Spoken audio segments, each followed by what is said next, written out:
ကျွန်တော်အခုရောက်ရှိနေတာပေါင်းလောင်းမိန်းလမ်းမကြီးဖြစ်ပါတယ်မိန်းလမ်းမပေါ်မှာဈေးတက်တန်နဲ့အကွက်ကြံကြံရှာနေတယ်ဆိုလို့ရှိရင်ကျွန်တော်ဒီ80 60အကွက်ကြီးကိုလိုက်ပြပေးပြရစီခင်ဗျာ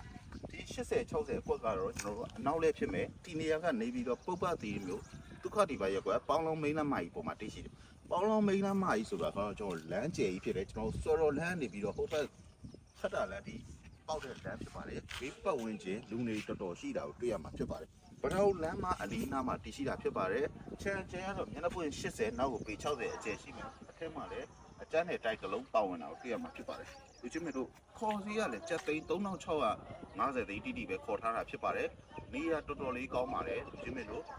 ဒီဟာလေးဝယ်ပြီးဥထားမယ်ဆိုလို့ရှိရင်လည်းအဆင်ပြေတယ်ဆိုတဲ့အနေအထားတစ်ခုမှရှိပါတယ်မြန်မြန်လေးလာရောက်ကြည့်ရှုဖို့အတွက်ကျွန်တော်ဖိတ်ခေါ်ပါတယ်ပိုင်ဆိုင်မှုက230 gram မျိုးစားဖြစ်ပါတယ်ကိုယ်တိုင်နေဖို့ပဲဖြစ်ဖြစ်ဝယ်ဖို့ပဲနောင်ရေးအတွက်ဥပဲဥထားတာလုံးဝအဆင်ပြေမယ်ဆိုတဲ့အကွက်လေးတစ်ခုဖြစ်ပါတယ်စိတ်ဝင်စားရင်ကျွန်တော်တို့ drone HMB ကိုအချိန်မီလာရောက်ကြည့်ရှုဖို့အတွက်ဖိတ်ခေါ်လိုက်ပါတယ်အရမ်းမိုက်ပါတယ်ခင်ဗျအကွက်လေးကအားလုံးပဲကျေးဇူးတင်ပါတယ်ကျွန်တော်ကတော့ drone HMB ကိုပိုင်ပြပါတယ်နောက်ဗီဒီယိုမှာပြန်လည်ဆုံတွေ့ပါမယ်ခင်ဗျ